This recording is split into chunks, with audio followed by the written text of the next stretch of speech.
we are going to practice identifying acid conjugate base pairs and base conjugate acid pairs. Remember, an acid is going to donate the hydrogen and the base is going to accept the hydrogen.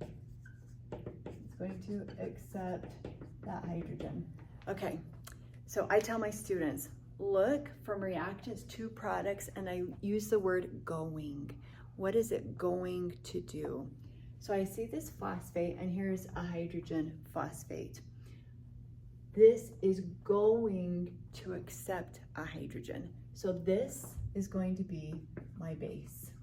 And I'll abbreviate that as a B. It is going to accept. Now look at my hydronium. Hydronium to water. This is 3 hydrogens going to 2. It's going to donate. So this is my acid. And I'll use an A to abbreviate that. Now turn your brain and let's look in the reverse direction. If this could go reverse, what is this going to do? From hydrogen phosphate to phosphate is going to donate, is going to lose a hydrogen. So this would be your acid. Now remember, convention in chemistry, when we write acid and base on the product side, we add the word conjugate. So this is going to be our conjugate acid. And I'm going to abbreviate that Ca. Now look at my water. Going from water to hydronium, what's it going to do? It's going to accept a hydrogen. That means it's the base. Bases accept hydrogens. So this is our conjugate base. And I abbreviate that Cb. Now remember, the base always produces the conjugate acid, and the acid always produces the conjugate base. Let's do 3 more. So here's my acetic acid going to the acetate ion. What's it going to do? It's going to lose. It's going to donate a hydrogen. So this is my acid. It's going to donate. Hydroxide going to water. This is going to accept a hydrogen. That's your base. That's your base. So now you predict these two. Go in the reverse direction. If we could go in the reverse direction, what would this do? It's accepting the hydrogen. That would be your conjugate base.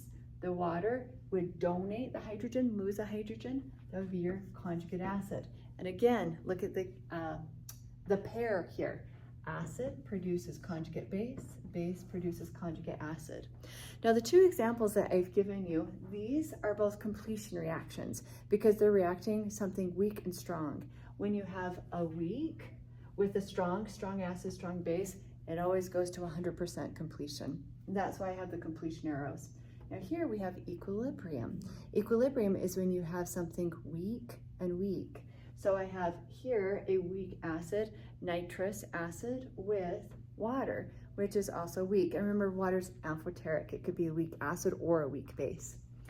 Okay, the nitrous acid is going to donate, is going to lose a hydrogen. So that's my acid. The water is going to accept, it's going to gain a hydrogen, makes that the base. Now go in the reverse. The nitrite ion is going to accept a hydrogen, makes that our conjugate base. And here the hydronium is going to lose, is going to donate a hydrogen, conjugate acid. Acid produces conjugate base, base produces your conjugate acid. Okay, let's do 1 more. This is called trimethylamine. It is a base. Just heads up, tell you it's a base, but you can also see it. From here to here, what happens? It gains, it accepts the hydrogen. That's your base. The water is going to donate the hydrogen. That's your acid. Check it out. Here, water's a base. There, it's an acid, amphoteric. Now, when we go on the reverse, this is going to donate the hydrogen. It's going to lose a hydrogen, conjugate acid, and then the hydroxide is going to accept a hydrogen, conjugate base. Again, base produces conjugate acid, acid produces your conjugate base.